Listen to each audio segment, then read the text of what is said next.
continuidade. Inicialmente, nós vamos fazer uma prece, como sempre. Eu vou pedir a Edgley, que ele está me devendo tanto, para fazer essa prece logo para ele começar a pagar.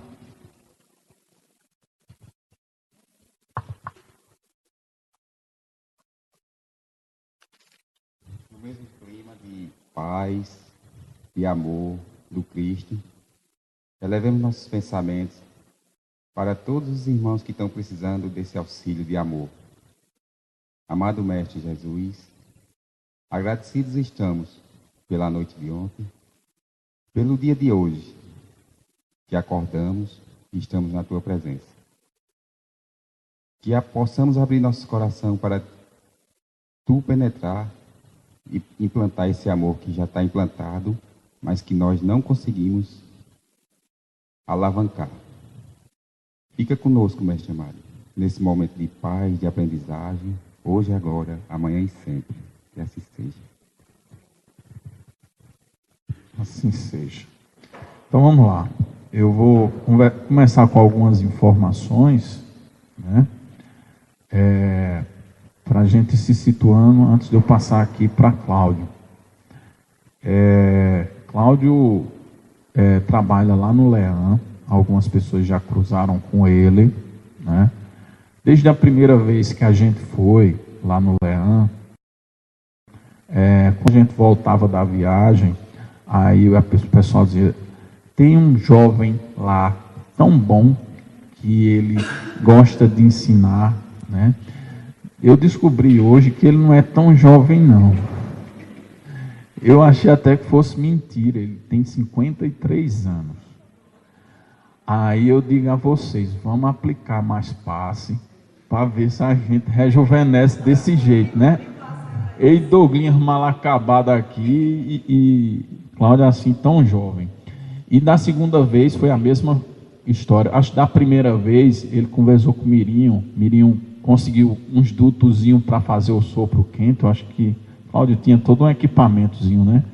Eu percebo muita coisa, eu só não comento, mas, né? Cláudio tinha uma bolsinha assim, toda bolsinha de magnetizador com a toalhinha dele e tal, um dutozinho. Da primeira vez. Da segunda vez, que foi esse ano, também as pessoas, rapaz, tinha um camarada lá, tão didático, explicou a gente direitinho, tem uma boa vontade. E desde a primeira vez, talvez Cláudio não lembre, mas quando eu vi a atenção dele com o pessoal, eu disse: Cláudio, vamos ver a possibilidade da gente ir para Campina, para o nosso evento, né? A gente ainda ia para o segundo Realém, né? Esse ano tivemos o terceiro e vamos ter o quarto. Quem sabe a gente não já marca uma parceria para o quarto, depois eu vou conversar com ele, né? Cláudio é daquelas pessoas que eu costumo dizer que tem um preguinho incomodando, né? É mais ou menos como esse trio aqui, Dri, Confusão, para quem não conhece, né? Ela está um pouco afastada, mas ela faz parte da diretoria da Além. Ela é de João Pessoa, nos conhecemos aí em 2017 e viemos numa parceria aí num projeto, bem como com Sandra, que elas têm um compromisso, elas estão fugindo do compromisso, vou dizer aqui para ficar gravado, certo? O compromisso de vocês não é comigo, com a espiritualidade, é que se crie a Além João Pessoa, certo? E eu vou dizer, poucas casas espíritas têm a espiritualidade que a Além tem. Então, sigam em frente. A gente já recebe muita gente de João Pessoa aqui, né? Não sei se Nara não está ainda aí, mas pode confirmar, muitas das pessoas de João Pessoa vêm lá domingo a domingo, desloca 2 horas, aquela coisa toda para estar aqui. Então, aí é com vocês, né? Como se diz assim, tinha Kardec, se ele não assumisse, que eu achava difícil que ele não assumisse, tinha Leon Denis de plano B, né? Eu queria que fosse o plano A. vocês precisam vir aqui no domingo para vocês entenderem o que é esse trabalho da Além. Muitos ainda não conhecem, né? A gente é meio que réplica, a ideia sempre foi uma réplica do Leão. Mas cada local tem suas peculiaridades, né? Então, eu costumo dizer assim, na Além, a equipe é muito inexperiente. Eu costumo dizer isso, porque nós sabemos o básico do básico, né? Hoje, a gente está dando um passozinho no caminho de se qualificar mais. Mas com esse básico que a gente faz aqui, a gente já consegue ver resultados e todos aqui já sabem, né, de quanto a Além já mexeu com a cidade de Campina Grande, não só com o movimento espírita, porque nós recebemos aqui evangélicos, né? Inclusive, esse ano, nós recebemos uma evangélica, pessoa muito bacana mesmo, que estava reticente de vir aqui ser atendida, né? Mas veio a pedido de um amigo, foi atendida, e ao lado dessa evangélica, né, tinha um esposo, aqueles camaradas desconfiados, né? Mais ou menos como aquele caso lá do Leandro ateu, né? Camarada assim, observador. Aí, vai ter curso de magnetismo. Aí o camarada disse, eu vou fazer esse curso. Beleza. Fez o curso, foi o primeiro aluno da turma a entregar seu trabalho de conclusão e tem demonstrado ser um grande magnetizador, um grande futuro no magnetismo. Então, essas surpresas que a gente tem que se deparado na Além não tem preço. Sem contar o número de casos que todo mundo já ouviu falar, alguém que esteve na Além, veio e melhorou. Enfim, tudo resultado dessa prática do magnetismo, essa essência de amor que já vem de muito, muito tempo e foi reativado pelo nosso amigo Jacó, né? Então, que todos possam aqui aproveitar essa oportunidade, né, para que a gente possa avançar. Era meu sonho de consumo fazer um curso de tato, né? E agora a gente está tendo essa oportunidade com o Cláudio. Podem perguntar a ele, vocês vão ver, ele é muito acessível, uma pessoa muito bacana, né? E podem perguntar coisas que estejam um pouco fora do domínio do tato, né? Porque ele está numa casa que é a referência. A diferença básica da Além para o Leão é justamente o tato.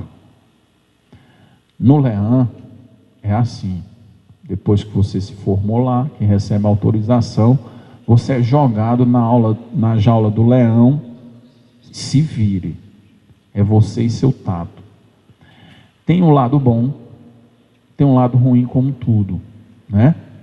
O lado ruim é que o camarada vai errar muito até desenvolver. O lado bom é que força ele a desenvolver. Aqui nós temos uma dinâmica diferente. O magnetizador, como ele geralmente não tem o tato ainda desenvolvido, ele tem mais ou menos o roteiro do que a pessoa tem e sabe os princípios. Ele sabe como não atrapalhar a pessoa, né? Com o tempo ele vai desenvolvendo, é o que tem acontecido aqui. Então a diferença básica é mais ou menos essa. Então vai ser uma ótima oportunidade para que a gente desenvolva um pouco o nosso tato, para que ganhe liberdade, porque começa a chegar aqui na Além já casos mais complexos. Claro que desde o início sempre teve casos mais complexos, mas aí eu, Douglas, os mais experientes, se apoderava desses casos. Mas agora a gente nem consegue dar conta. Então, esse curso acaba vindo em boa hora. Acho que a pessoa certa para dar esse curso está aqui, né? Então, eu não vou mais falar porque o curso é dele. Eu sou um mero aluno aqui e aprendiz. Seja bem-vindo, Cláudio. A casa é sua. Todo mundo está me ouvindo? Eu preciso falar aqui. Se precisar, a gente pega no próximo, ok? Muito bom dia a todos. Mais nada, cada lá, né? Vai precisar lá. Vai precisar falar no microfone. Se puder ser no microfone. Então, muito bom dia a todos. Primeiramente, eu gostaria de agradecer a equipe do Plano Grosseiro, que somos nós, pela acolhida, principalmente pelo convite. É uma oportunidade muito honrosa para mim de estar aqui com vocês. E gostaria também de agradecer aos amados irmãos do plano espiritual, trabalhadores e mentores desta casa, trabalhadores e mentores do magnetismo, os irmãos que nos acolhem com amor, com paciência e tolerância, que nos orientam, que nos assistem, nos intuem, que eles possam estar aqui conosco, nos amparando nesse nosso sábado pela manhã de troca de experiências, ok?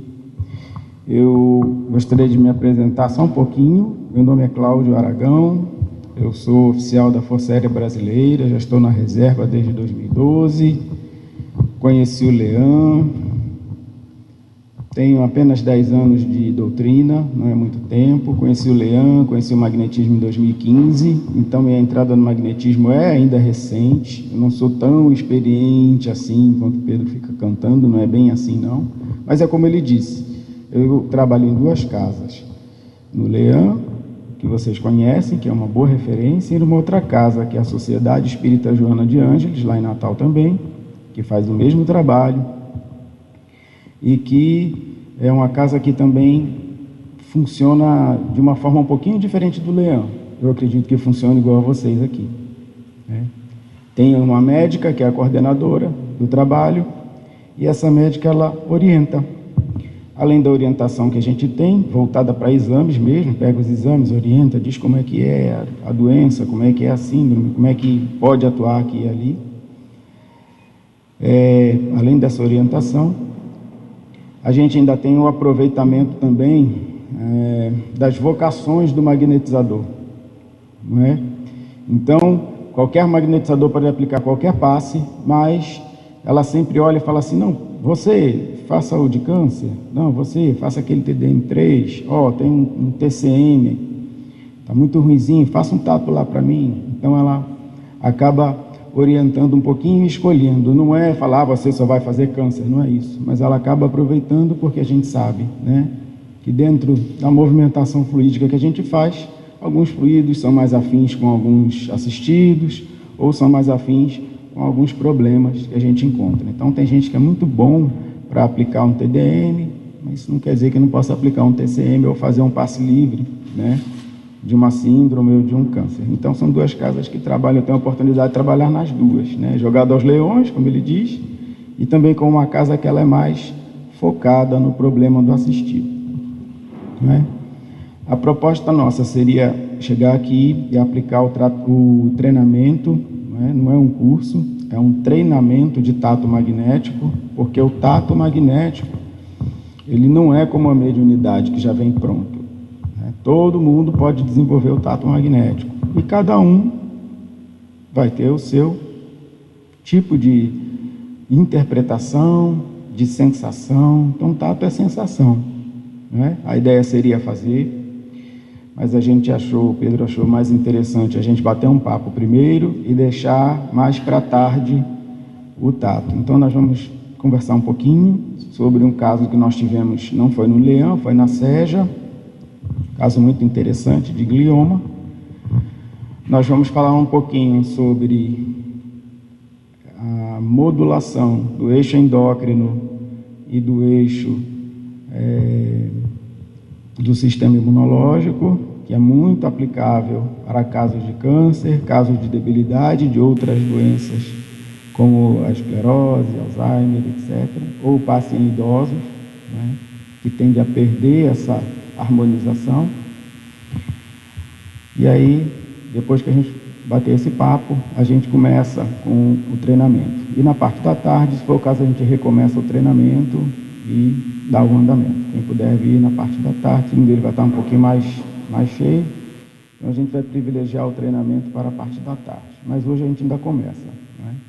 Então, no final, quando a gente for fazer o treinamento, eu vou pedir que vocês façam um círculo, para a gente fazer o treinamento num grande círculo. Se não der um grande círculo, a gente faz alguns círculos, tá? Porque a gente vai interagir. Ok? Alguém quer fazer alguma pergunta? Não? Então, nós tivemos um caso muito interessante, ou seja, de uma moça com menos de 40 anos, que chegou com um diagnóstico muito ruim lá, né? O prognóstico da moça era ficar cega de um olho e hemiplégica, paralisia total de um lado. Ela tinha, a princípio, ela foi diagnosticada a princípio com um glioma. O que é um glioma, né? Então, a célula glia está dentro da nossa cabeça, ela faz parte do nosso cérebro. Isso aqui é um neurônio. Isso aqui é uma célula glia. O que é que essa célula faz? Essa célula nutre o neurônio. Então a pessoa tinha um câncer nas células que nutrem os neurônios. Obviamente, o que vai acontecer? Vão morrer. Era no quadrante do lobo esquerdo do cérebro e ele ficava alojado logo atrás do globo ocular, até quase a área occipital, que é a parte de trás, né, da nossa cabeça. Então era a imagem que a gente olhando assim, a imagem era um cachorro quente dentro da cabeça da garota. Eu trouxe algumas imagens que eu busquei na internet, o mais parecidas possível com os exames dela. Eu não tive acesso aos exames, né? Às vezes a gente guarda cópias, mas aqueles exames de imagem, ela trouxe, a gente olhou e ela ficou com os exames. Eu não tive acesso para tirar cópia, tirar foto, mas eu achei exames bem parecidos. Vai dar uma noção bem boa do que aconteceu em termos de evolução nesse caso, né? Então, isso é uma célula glia, é a célula que nutre os neurônios, né? O diagnóstico era esse, era um glioma. Ela apresentava várias convulsões durante o dia, várias convulsões. Ela já não podia mais ficar sozinha, porque ela convulsionava. Então, você está descendo do ônibus, convulsionou, caixão, né? Você está no banheiro tomando banho, convulsionou, caiu, bateu a cabeça, caixão. Então, era assim, um estresse danado da família. Ela mora com a mãe, e aí tem uma senhorinha que ajuda, né? E aí ficava aquele impasse, né? O que vamos fazer? O tratamento que ela estava fazendo, anticonvulsivos e só, nada mais. Prognóstico. Para saber o que nós podemos fazer, temos que fazer normalmente uma biópsia, não é? Se fizesse a biópsia, risco de hemiplegia do quadrante direito e cegueira, ok? E aí, o que fazer? Então não tem o que fazer. Ela estava se tratando com um médico em Natal e outro médico no Rio de Janeiro, né? Paralelamente a este caso, a mãe dela ainda tinha síndrome do pânico, ou seja, não podia nem acompanhar a filha porque não entrava em avião, morava no quinto andar e ficava subindo e descendo as escadas porque não entrava no elevador, né? E a situação realmente estava crítica. Ela começou o tratamento com a gente, a Wendy orientou, falou, olha, pelo que eu estou vendo no exame, o câncer já está avançando e já está indo para o nervo óptico, aqui na saída do olho, né? Então o nervo óptico, ele sai daqui e ele vai ligar lá na occipital, lá atrás da cabeça. Então o câncer estava avançando para o nervo óptico, ela já estava tendo problemas de visão. Então, primeiro tratamento que a gente decidiu fazer, passe livre, proteção para o nervo óptico. Como é que eu vou proteger o nervo óptico de um câncer que está avançando sobre ele? A ideia que eu tive é instalar um conduíte. Vocês sabem o que é um conduíte? Um conduíte é isso ali, aquele cano preto ali, ó. É um conduíte. O fio está lá dentro protegido. dentro do cano. Então, o que eu fazia? Trabalhava instalando um conduíte em volta, um conduíte fluídico em volta do nervo óptico, até lá na área occipital, e erigir barreira para o câncer, para as células desviantes, para que ela não avançasse mais ainda. O tratamento começou assim. Eu entendi que não estava muito bem, não ia resolver, né? Normalmente, né, eu fui perguntar para o João também, o João Francisco, falei, o que eu faço? Ele queima. Eu falei, mas se eu queimar a célula glia, vai matar o neurônio também, não adianta. Então ela vai ficar hemiplégica e cega do mesmo jeito. E aí os médicos, o que os médicos estavam fazendo? Esperando ela ficar hemiplégica e cega para fazer a biópsia, né? Porque se fizesse a biópsia, ela ia com certeza ficar hemiplégica e cega. Então, era só aguardar. Enquanto isso, deixa convulsionar. E eu fiquei inquieto com aquilo, mas era o que tinha para fazer. Eu falei, pô, mas como é que eu vou encapsular e queimar? Como é que eu vou queimar? Vou queimar neurônio, vou queimar tudo. Vou estar colaborando com a lesão. Aí seria o menor prejuízo. Então, a lesão dela era bem parecida com essa imagem aí, tá? Tratamento magnético. Ao longo do tratamento magnético, cessaram as convulsões, lógico, elas foram diminuindo, ao ponto de chegar a um mês inteiro sem convulsão. Tá? O exame de imagem, depois de 9 meses, com 3 meses já não tinha mais convulsão. Tá? Exame de imagem, que foi feito no Rio Grande do Norte e no Rio de Janeiro, depois de 9 meses, era esse aí, ó, bem parecido. Né? E agora? Era um cachorro quente, virou uma bolinha de ping-pong, né? Qual foi o novo diagnóstico? Deslocamento do tumor ou doença autoimune. Tem alguém aqui da área da saúde? Não? Tem? O câncer anda? Ele sai de um lugar e vai para o outro? Não, mas ele sai daqui, deixa de estar aqui e fica lá? Então o câncer dela não andou, né? Se vocês olharem a imagem, como é que ele saiu daqui, de onde ele estava, e andou para cá. Então ele era bem profundo, já estava pegando já no sistema límbico, por isso que ela convulsionava. Então esse câncer subiu, saiu do sistema límbico, ficou apenas no córtex e andou para trás. É estranho, né? O médico falar uma coisa dessa. Aí rediagnosticaram para um deslocamento do tumor ou uma doença autoimune, né? Aí nós vamos falar agora para vocês a parte mais interessante, né? Como é que... Vou passar a próxima transparência, só para a gente fechar, são só 3. E vou dizer para vocês qual foi a intuição que eu tive para o tratamento. Porque eu não podia matar célula glia, isso ficou na minha cabeça, eu não posso matar célula glia, né? E qual foi o tratamento que eu fiz nesses 9 meses para chegar nesse patamar aí?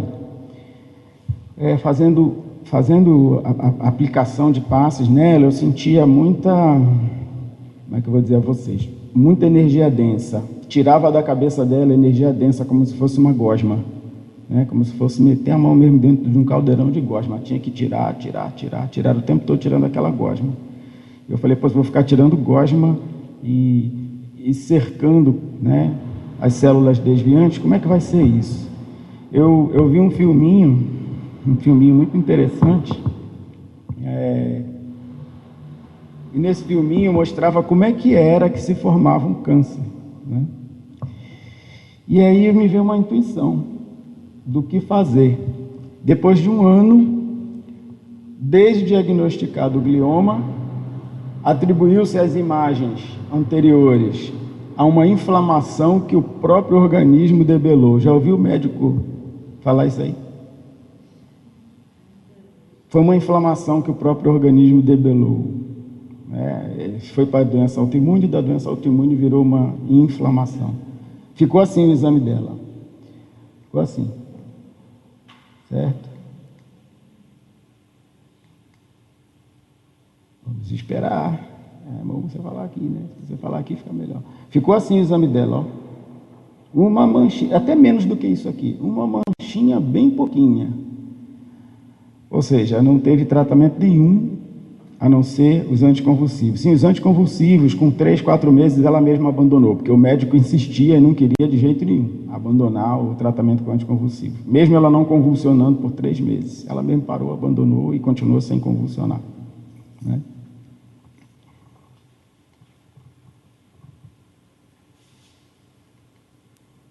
Eu queria passar para vocês o filminho que eu assisti, foi que veio a intuição. Okay? Depois eu vou explicar todo o tratamento, como é que foi feito.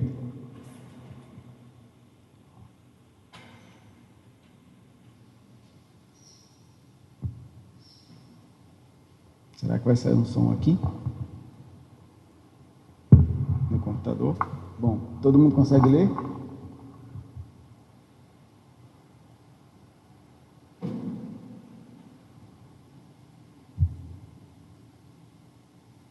O som é bem legalzinho.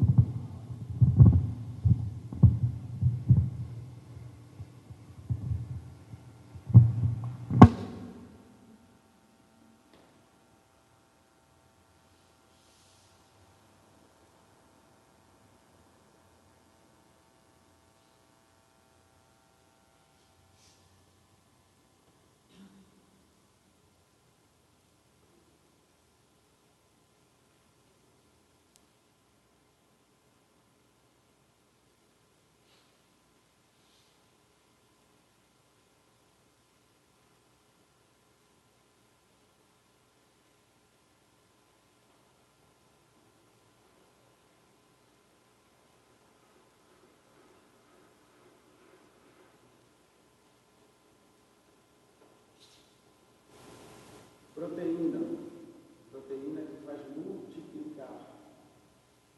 Uma célula se reproduz através de uma proteína.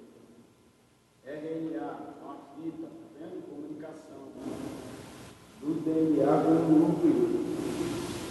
E aí são várias comunicações. Aí o núcleo sintetiza, a proteína vai, responsável pelo processo de apoptose. Vai lá no núcleo e diz a ele, ó, está na hora de partir. E a célula morre. Simples assim. Alterações de DNA é a origem do câncer. Cromossomo 17, mutação do gene, a fita de RNA está escrita em grego,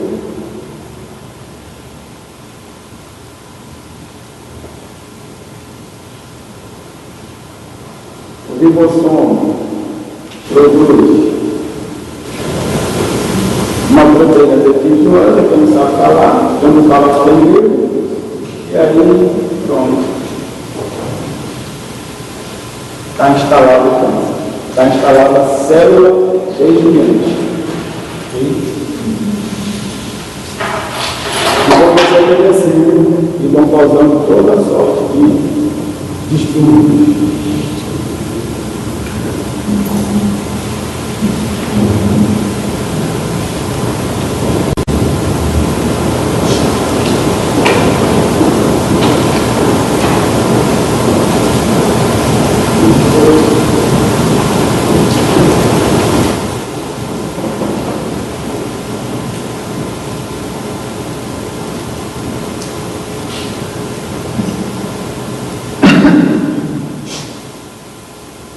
As células podem se corrigir geneticamente, não conseguem. E aí que a gente vai entrar no magnetismo.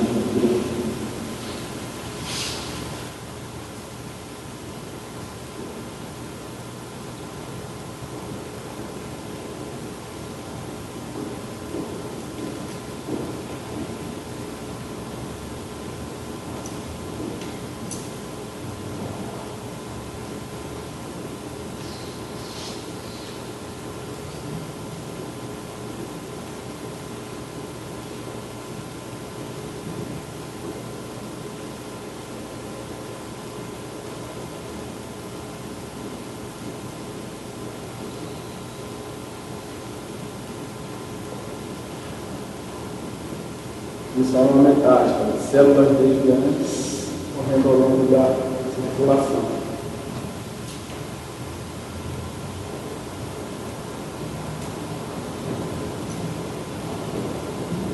O que é uma metástase? É uma célula de pulmão que está lá no fígado. Uma célula de pulmão está fazendo no fígado, não é o lugar dela.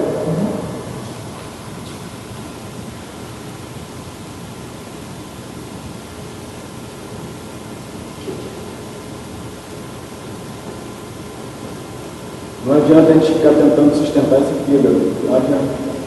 A gente tem que atacar na causa.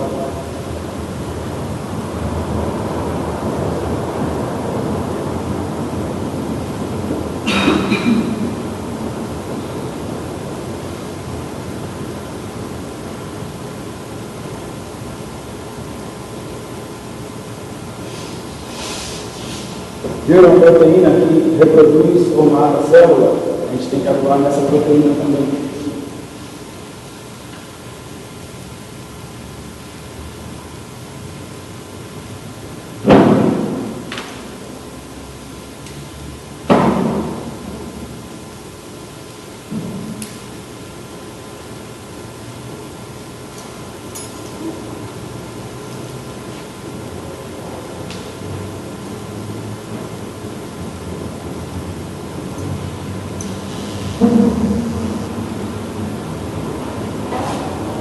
Esses encaixes nos receptores são muito importantes. Depois eu vou falar sobre linfócitos totoflex.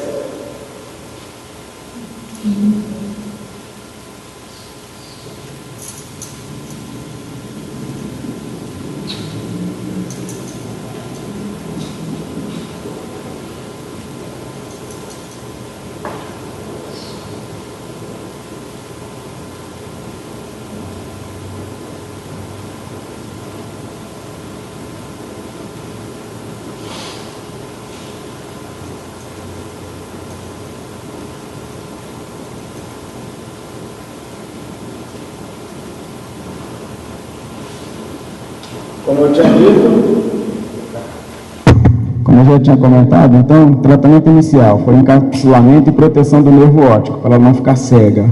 Como matar as células que alimentam os neurônios? Matar não ia dar certo. Não é? Intuição do tratamento, correção do DNA das glias. Vocês perceberam no filmezinho como é que funciona? Que é o cromossomo 17, que emite a fita de RNA. E essa fita de RNA é que vai dizer quando é que a célula tem que morrer, ou que função ela vai fazer. Então, se ela está desviante, não está fazendo a sua própria função, o RNA fala assim, essa aqui não presta mais, tem que morrer. E logo depois a gente viu que tem uma proteína na borda da célula que vai dizer se ela vai se multiplicar ou não. Então, se a célula é boa, é sã e faz a sua função, a proteína escreve lá no computadorzinho, pode se multiplicar. Se não, se ela já não está mais cumprindo a sua função, ela, através daquela fitazinha do RNA, ela morre. Então, como que nós vamos fazer para consertar a célula glia? Eu tive uma intuição.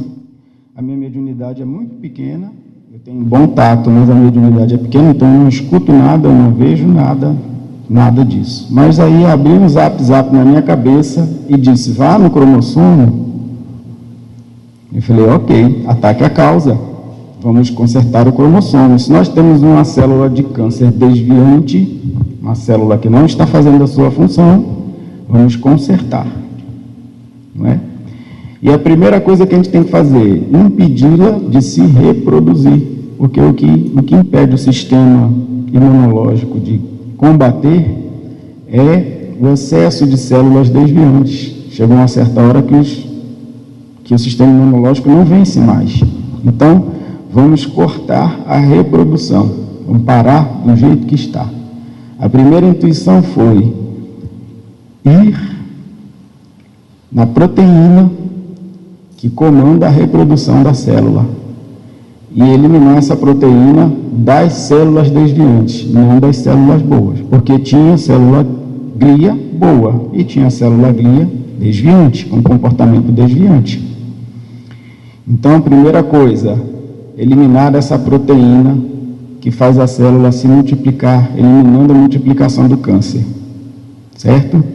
Então, é tirar dos bilhões, trilhões de células desviantes, essa proteína. Então, minha tela mental, igualzinho aquele desenhozinho ali, uma bolinha com aquela chavezinha com a proteína em cima, e eu comandava. A proteína vai simplesmente sair, vai abandonar as células, vai ser desagregada das células. Então, essa célula já não tem mais a proteína que comanda a multiplicação. Ok?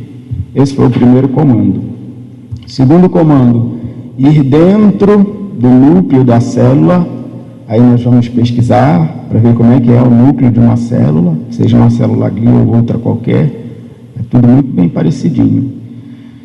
E nós vamos no cromossomo, vamos encontrar lá dentro do núcleo o cromossomo, vamos abordar o cromossomo, como vocês viram ali, vamos lá no 17, vamos olhar aquele bolinho lá da fita, que fala grego, e vamos desmontar aquela fita e remontar ela falando português, corretamente, para que a célula glia faça a sua função.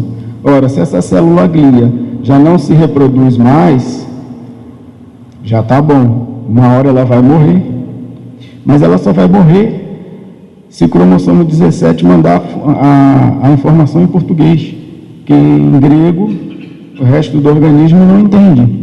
Então você tem que ir lá no cromossomo 17 e consertar, porque a fita de RNA que vai sair, ela tem que sair boa. Para quando a célula, como ela é uma célula desviante, que não faz sua função, o que ela vai receber? Ó, você não está fazendo sua função, morte. E aí, assim a gente consegue tirar as células glias que estão desviantes, que não estão nutrindo, né, os neurônios, e substituí-las por células novas num processo natural, que ocorre naturalmente. Nós estamos aqui, todo mundo está morrendo de célula glia e está nascendo célula glia. Está morrendo neurônio, está nascendo neurônio, vai por aí. Ok? Ao largo, a gente pode estimular, e aí a gente vai falar sobre o estímulo do sistema imunológico e tudo mais. A gente pode estimular a produção de células novas, para que substituam essas células glia que vão deixar de existir.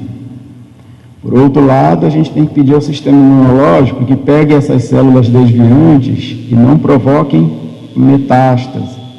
Então, é toda uma construção. Na prática, como é que nós fazemos? Até aí, alguém tem alguma pergunta para fazer?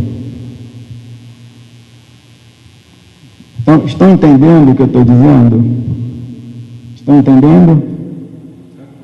Joia? Está sendo claro o processo? Então, a ideia, tirar a proteína que multiplica as células, então você já dá a oportunidade do sistema imunológico reagir, porque eu já não tenho milhões, depois trilhões, depois 4 trilhões de células desviantes. Você consertar o cromossomo 17 para que a célula morra por si só, né, no final da vida, ou se você conseguir corrigir a célula, ela voltar a funcionar normalmente, no final da vida ela vai morrer. Se não conseguir corrigir a célula, ela vai morrer, porque ela não está fazendo a sua função, o próprio organismo elimina. Certo? E estimular o sistema imunológico a utilizar as ferramentas corretas. Vocês lembram da chavezinha que vinha lá e encaixava? Então, existem marcadores, né? Às vezes você faz o sistema imunológico manda lá um linfócito, que é um linfócito, é uma célula do nosso sistema imunológico que fagocita. Vocês viram lá, comendo lá a célula desviante? Então o linfócito vem, mas para ele fagocitar ele tem que agregar, ele tem que olhar e a chave tem que encaixar. E aí o que acontece? Você tem um linfócito que tem uma chave quadrada, aí a célula desviante, se ajeita lá e faz um triângulo, e não encaixa, aí o linfócito já não acha, ele já não consegue agregar. Mais ou menos é bem por aí que acontece, tá? Então o que a gente faz na hora de estimular a produção das células,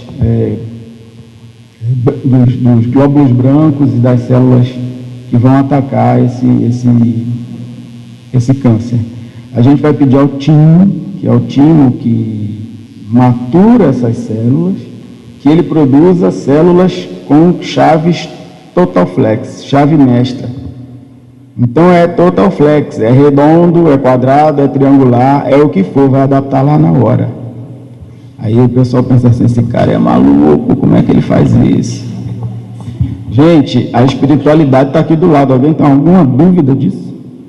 Que a espiritualidade está aqui do lado? Alguém tem alguma dúvida de que a espiritualidade sabe tudo isso aí, de qual é salteado da frente para trás, com todos os nomes, com todas as... e muito mais do que a gente ainda nem descobriu?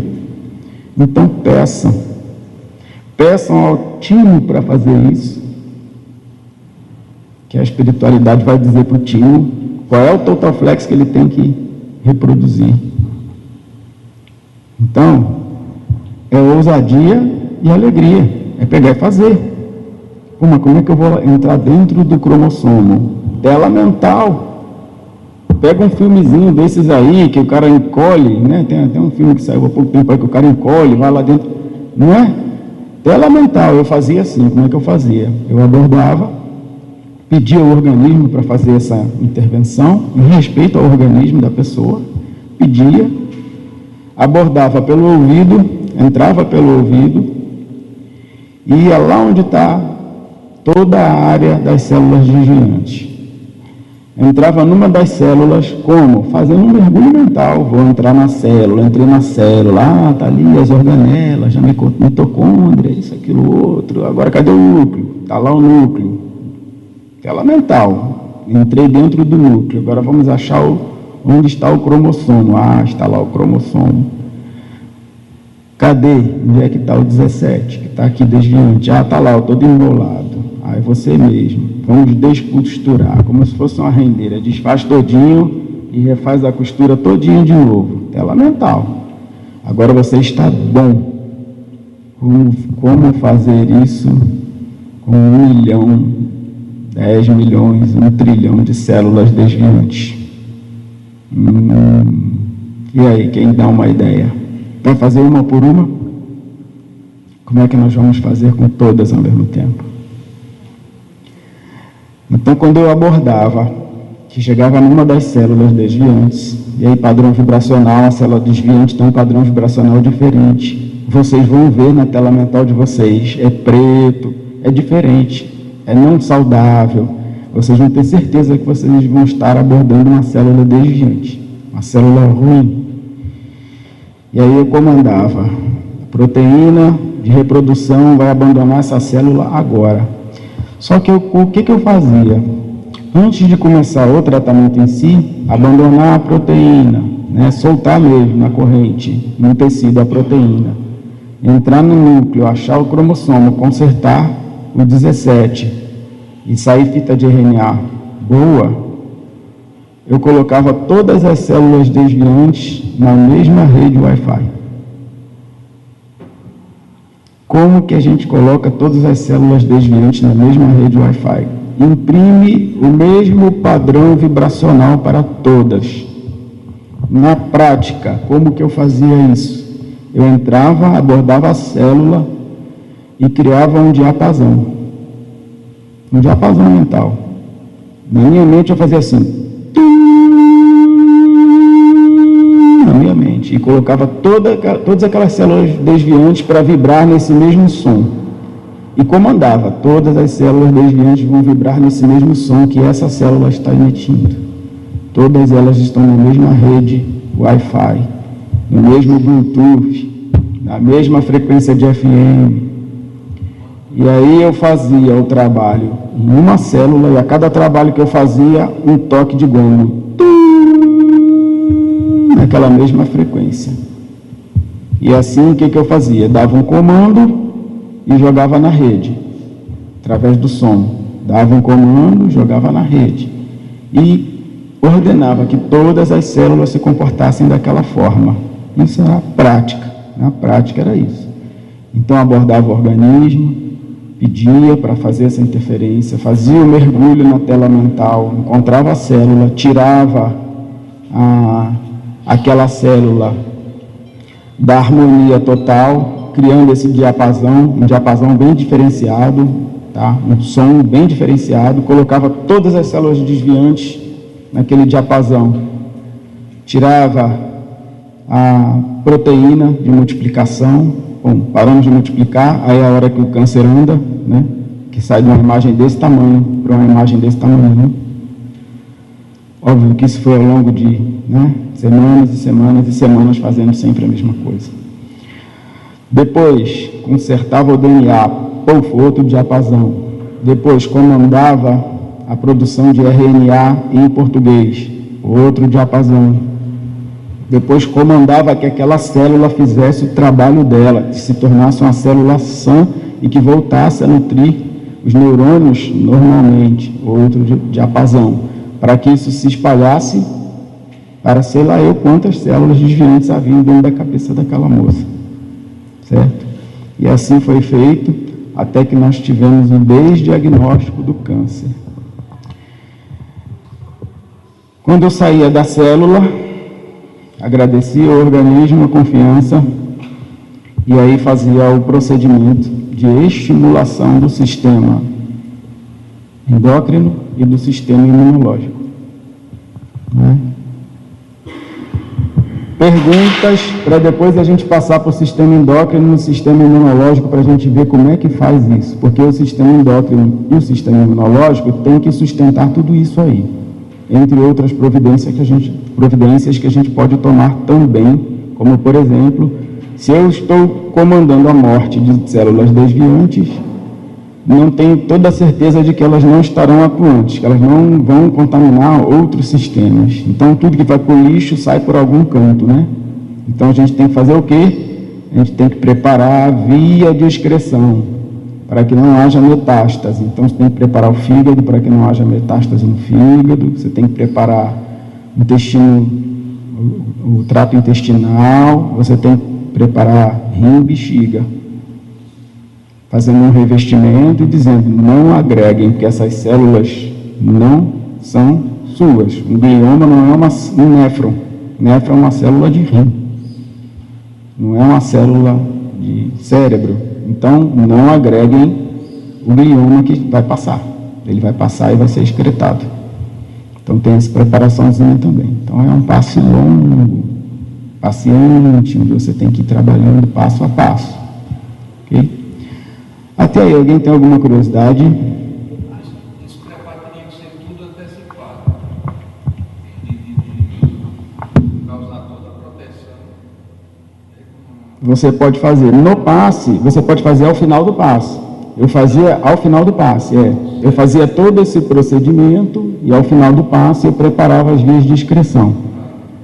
Certo? Ao final de cada passo, todo passo. Toda semana em torno de 1 ano. No início, ela fazia o tratamento na SEJA e era às segundas-feiras. E na quinta-feira eu ia lá também, porque ela convulsionava muito. Mas foi logo no início, que eu não estava fazendo isso aqui ainda. Estava tentando conter, né? Então a frequência era de 2 vezes por semana nos 3 primeiros meses. Quando ela parou de convulsionar, que abandonou o remédio, era 1 vez por semana.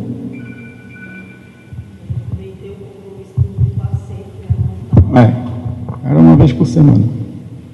E é importante também um bom conhecimento de anatomia, não é isso? Sim, no curso... Anatomia, porque senão Sim. você aprende a ter o nome. No curso da SEJA a gente tem... O nosso curso ele é formatado em doutrina, técnica e anatomia e prática. Doutrina técnica, normalmente é misturado. Anatomia e fisiologia, o que é e como funciona. Obviamente que isso aí eu não descobri no curso da SEJA. Quando veio aquilo, glioma, e agora? Fui estudar, fui perguntar, lógico, lá a gente tem a facilidade de ter uma médica, e ela explica como é que funciona, mas ela também, ela não é especializada, né? Ela não é nefrologista, nefrologista não, é neurologista, não é? Como é o do câncer? Eu esqueci agora, especialidade. Oncologista, mas já tem um conhecimento muito mais profundo, né? E aí orienta, pesquisa isso, pesquisa aquilo. Aí a gente vai pesquisar, para saber como é que funciona. Né? Com esse filmezinho, dá uma ideia muito boa, mas aí você vai mais a fundo, você vai pesquisando um pouquinho mais, aí você decora o nome da proteína para dizer proteína tal, você vai desagregar da célula. Né? Com o conhecimento do problema, aí você faz o planejamento, assim, você tem a paciente, o diagnóstico, aí você já detectou e estudou a forma que seria usada Exa- Você foi fazendo e à medida que ia desenvolvendo o tratamento é que você ia. Não, na SEJA, na Sociedade Espírita Joana de Ângeles, a gente faz assim, é focado. O passe é livre, você pode fazer o que você quiser, só que é focado. Tem exame médico, tem exame de imagem, traz exames anteriores para a gente ver como é que está evoluindo, né? A gente discute. Você já viu alguma coisa assim, parecida? Ah, eu fiz uma coisa parecida, eu usei isso, usei aquilo. Quando eu estou falando para vocês aqui o que eu usei. Precisa estudar o caso.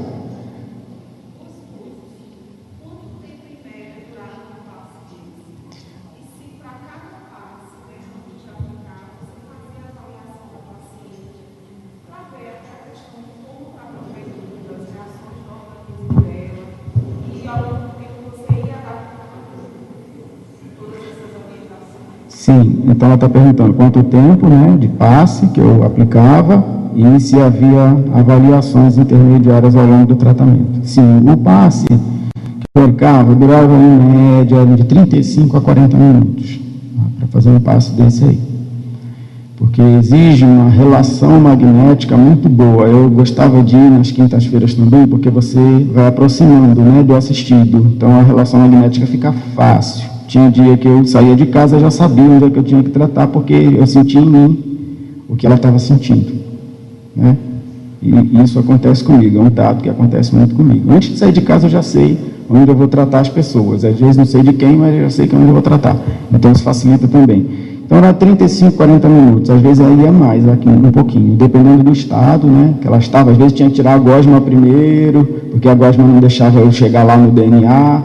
Aí tirava a gosma, aí depois ia fazer todo o tratamento, mas leva aí uns 30 minutos. Se você fizer rapidinho, leva uns 30 minutos para fazer um passo desse completo aí, com endócrino, com tudo, leva uns 30 minutos. E a gente pedia sempre os exames, tanto é que a gente teve a sequência de exames. Obviamente, eu estou falando desses aqui que eu trouxe para vocês, foram exames que eu achei na internet muito parecidos com os dela, mas tinha vários exames lá, vários exames de imagem que traziam para a gente o retorno do progresso do tratamento, além do que o próprio quadro sintomático, né, da pessoa. A paciente acreditada era assim, demonstrava ter fé, era espírita, como é que estava o emocional dela? Olha, eu vou te responder essa pergunta daqui a pouco. Alguém tem mais alguma pergunta técnica? Da técnica, do magnetismo em si? Deixa ela ali, já respondeu. Da convulsão? Olha, o que eu achava que estava causando a convulsão era o avanço do câncer sobre o sistema límbico, né? O nosso sistema límbico é que dá equilíbrio para a gente. Então, o que eu fazia? Eu fazia a modulação hormonal e eu fazia a proteção do sistema límbico. No início, eu estava incipiente, não sabia como tratar, não podia queimar, não podia agredir, não sabia como tratar. Entendeu? Porque como é que eu vou tirar uma convulsão se quem está causando a convulsão é o câncer, é a lesão de glia? Então, imagina um monte de célula glia, um monte de neurônio morrendo e uma confusão danada dentro da cabeça dela. E ainda por cima, entre um lobo e outro, ainda havia uma diferença, né? Um lobo funcionando normalmente e o outro não. Então, o que eu fazia era tentar proteger, criar barreira, entendeu? Isolar. Foi o tratamento inicial para mim foi esse. Vou isolar, vou tentar encapsular para ele não andar, para ele não se expandir mais ainda, né? Mas ainda assim funcionou, porque ela foi diminuindo. Imagino eu que a espiritualidade já estava atuando como precisava. Até que esse meu ouvido muito surdo, né, escutasse e tivesse a intuição, né, a espiritualidade provavelmente já estaria trabalhando dentro do que precisava, né? Que era ajustar as células guia. Esse tratamento magnético, a gente percebe que ele é quase que exclusivamente o eu. Cada um de si aplicando as suas próprias energias.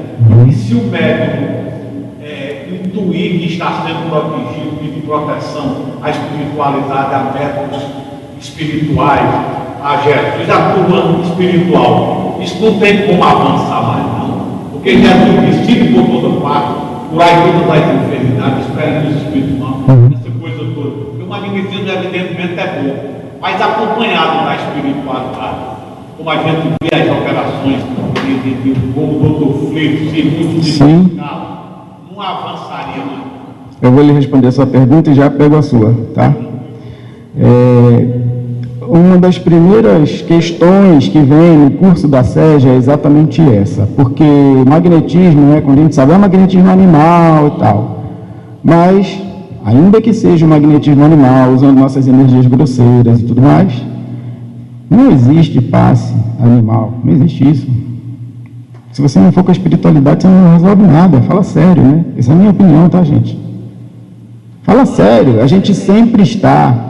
E evoquem quem você quiser, Bezerra de Menezes, Jesus, Sun Tzu, entendeu? Quem você quiser, porque é com eles que a gente está, porque a gente não conhece. O que a gente tem é vontade e vontade. E tem mais, hein? Não adianta ter boa vontade, não. Tem que ter vontade boa, porque senão não faz. Quantas vezes a gente não magnetiza e não sente nada? Fala: ai meu Deus, estou perdendo meu tato. Olha a gente duvidando. Espiritualidade não está aqui do lado? Caramba, vamos confiar. Vamos ter ousadia e alegria. A gente está amparado por Jesus. Alguém que está trabalhando pela Allen? Alguém trabalha pela Allen aqui? Eu não trabalho nem pela Sérgio, nem por ninguém, não. Eu trabalho por Jesus. E é Ele que está me amparando. Antes da sua, ele pediu. É Ele que está me amparando. Então, toda a egrégora que trabalha pelo Cordeiro está ao nosso lado se a gente pedir. É obrigação deles nos ajudar. Então, peça. Ó, espiritualidade, eu não sei o que eu tenho que fazer aqui, não. Faz para mim, mas eu estou aqui. Eu sei que eu tenho que atacar esse negócio aqui, mas não sei nem o que é. Então, faça aqui, me ajuda, por favor. Alega ignorância, me ajuda. É óbvio. Isso que o senhor falou é perfeito. A atuação do magnetismo em animal mas o tratamento do outro ser humano não é, não. É sempre espiritual e animal. É misto o tempo todo. É magnético e espiritual o tempo todo. Eu não me vejo magnetizando sem alguém me amparando. Mas não me vejo mesmo. Jesus disse também: a tua fé te curou. Muitos não foram curados por causa da incredulidade. Tem que ter um elo, uma conexão. Tem. Já vou responder essa pergunta. Tá? Especificamente desse caso. Tem sim. Né? Tem muita gente que vocês vão, ao longo da vida de vocês, magnetizadores, vão ver que vai ter gente que vai lá, primeiro, não acredita, e tem os que não querem, né? Aí eu já vou lhe responder sua pergunta, tá? Então, eu concordo com o senhor, é isso aí mesmo. E peçam. Eu costumo fazer assim: olha, eu não sei o que eu tenho que fazer, façam para mim, por favor, eu vou colocar minha vontade aqui e meu fluido grosseiro, que eles precisam, né? Porque senão, para que eu vou ficar botando a mão em cima? Eles não precisam de mim, eles mesmos fazem, não precisa eu ir lá atrapalhar, né? O dia que eu levantar de mau humor, ficar atrapalhando a espiritualidade. Eles precisam do nosso fluido grosseiro. Quando você sabe o que fazer, você ajuda muito. Quando você não sabe o que fazer, bota o teu fluido lá e peça ajuda. É assim, tua pergunta. Depois eu pego a sua.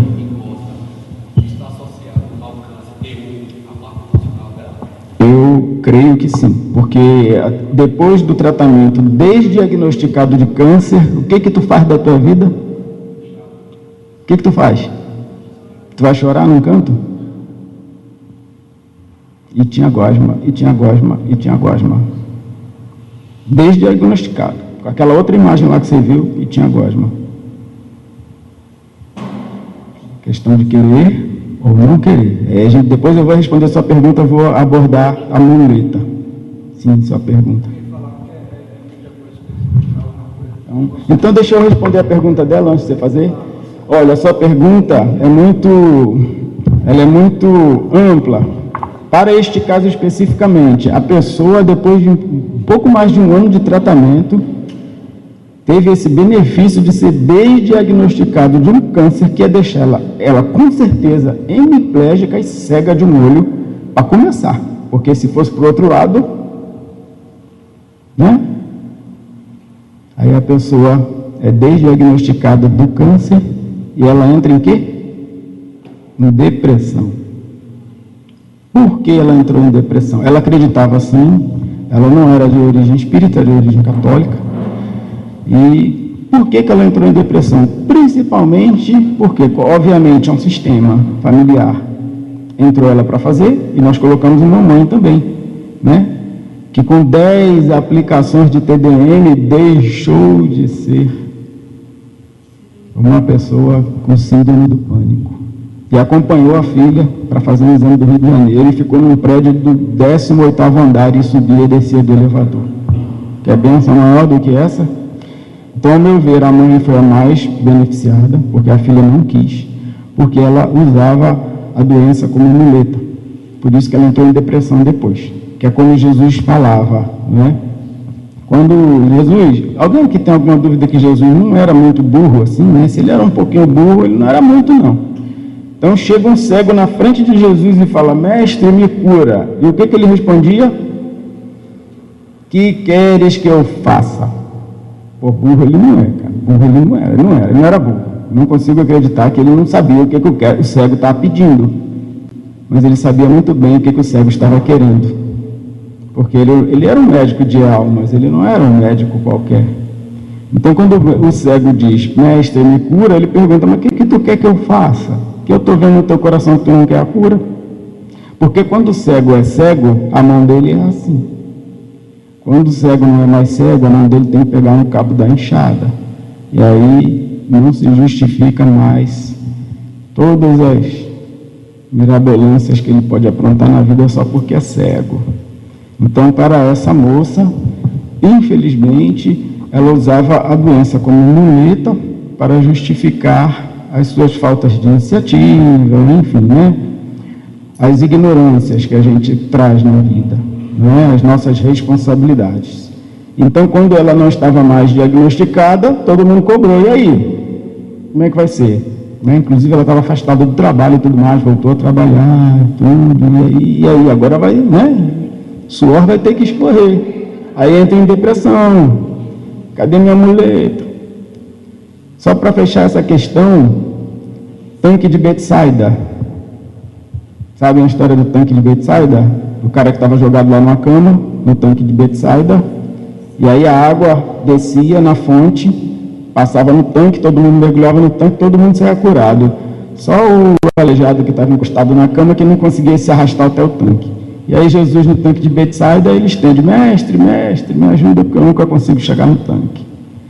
Aí ele olha, e dessa vez ele não diz: que queres que eu faça? Né? Então ele olha e ele vai curar.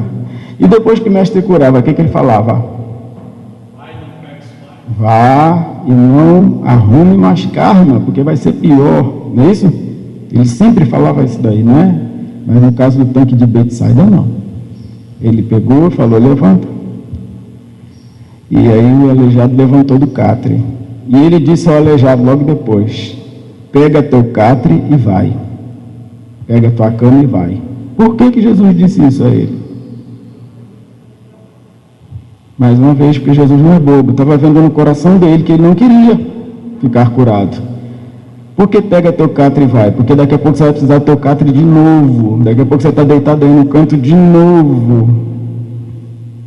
Então, Jesus é perfeito. Se a gente for olhar uma visão quântica da ciência cristã, não a visão clériga, mas uma visão quântica da ciência cristã, Jesus falava assim, ó: é óbvio isso daí, não peques mais, é o que não peques mais? Não fique criando negatividade mais não, porque vai ser pior para você, vai estourar tudo no teu próprio corpo. Mas ele via que as pessoas não queriam. Entendeu? Respondeu?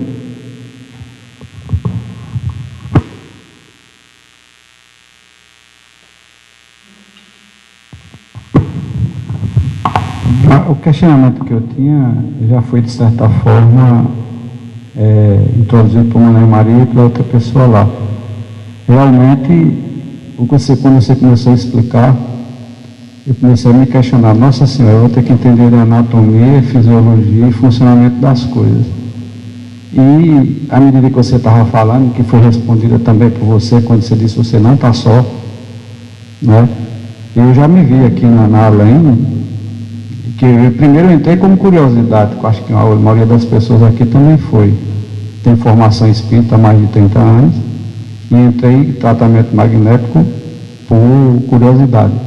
César é muito antigo, a gente conhece, e eu fui terminando o curso, fazendo, ela falou, vamos lá, vou fazer até o fim. Então, quando eu comecei a fazer o magnetismo, uma das primeiras circunstâncias que eu peguei, né, que eu tive a oportunidade de servir a causa, chegou uma mulher totalmente com fibromialgia, toda dolorida, uma muleta de um lado, com esse de mal de Parkinson, e outra pessoa segurando. E naquela ocasião eu olhei e disse, Jesus, o que é que eu vou fazer? Não sabia, não tinha a menor ideia. E como você falou, né, apelei, disse, Senhor, é o seguinte, estou aqui, agora tu me botou nessa situação, tu me tira. Literalmente com essas palavras. E eu fui intuído a fazer uma prática, que até então não tinha visto ainda, que é a técnica de sobrepor a mão sobre o sistema nervoso aqui central, a partir daqui. E eu fiquei curioso, gente, porque quando eu botei a mão, a minha mão esquentou. Eu digo, o que é isso? E eu botei a mão por intuição, não foi, eu não sabia, não tinha a menor ideia, fui induzido pelos espíritos. E depois eu coloquei a outra mão direita em cima, esquentou novamente e eu comecei a correr a espinha. Quando eu dei por conta, eu estava correndo a espinha da mulher de cima até a base do cóccix. E determinadas coisas a gente vai aprendendo com o tempo. Não se preocupe vocês. Eu não tenho capacidade de dar passe. Não, você vai vendo o resultado, porque todo domingo eu tenho testemunhos. Então aquela mulher eu fiz, não sei quantas vezes, não lembro, até que as vibrações e a mão esfriou. Eu deduzi que tinha terminado o tratamento. Pronto, senhora, chega, eu vou lhe tirar lá da cama. Nem na cama ela ficou, nem na maca, ela ficou na cadeira. E para minha surpresa, ela olhou para mim, espera aí, eu vou ver se eu me levanto só. Então isso aí foi uma surpresa, porque a pessoa chegou agarrada, uma pessoa com a muleta, outra segurando. Então eu tive certeza que a espiritualidade estava ali comigo. Ela bateu o pé, me tutubiando com medo, olhou para mim e disse, mais 2 passos desse eu vou dançar o São João. Então, eu quero dizer isso para você, não é porque é também a psicosfera do ar, que é a preparação, não está só. A minha força é aliada do Rio aqui, Erigley, e é de tantos, né? Alexandre, Douglas, César, uma turma que tem. E o que é mais importante no tratamento de todos é o que nossa Ana Maria disse, e o que você também afirmou. Vamos nos entregar porque nós estamos só. Às vezes vai ter circunstâncias que você não sabe. Você apela, você não está só. Nada é por acaso. Então, não ia nem falar, mas quando a resposta dele foi dada, eu já comecei a responder o meu questionamento. E com relação àquela tobinha, a gente faz o seguinte, primeiro, a intuição. Você está com câncer. Onde é que tem o câncer? No pulmão. Mais uma vez eu digo, olha, bota a mão, eu digo, vamos fazer o seguinte, não da forma técnica como você falou. Digo, meus irmãos, vamos lá, quem tem uma célula chamada elemental, meus irmãos elemental, vamos tomar conta dessas células que estão prejudicando, mata esse povo aí tudinho. E por aí vai. O testemunho é muito bom para não ficar mentindo sozinho aqui, né, gente? Mais alguma pergunta? Um breakzinho? Vamos dar um intervalozinho. Durante o intervalo a gente pode continuar conversando e a gente prossegue. Tá bom?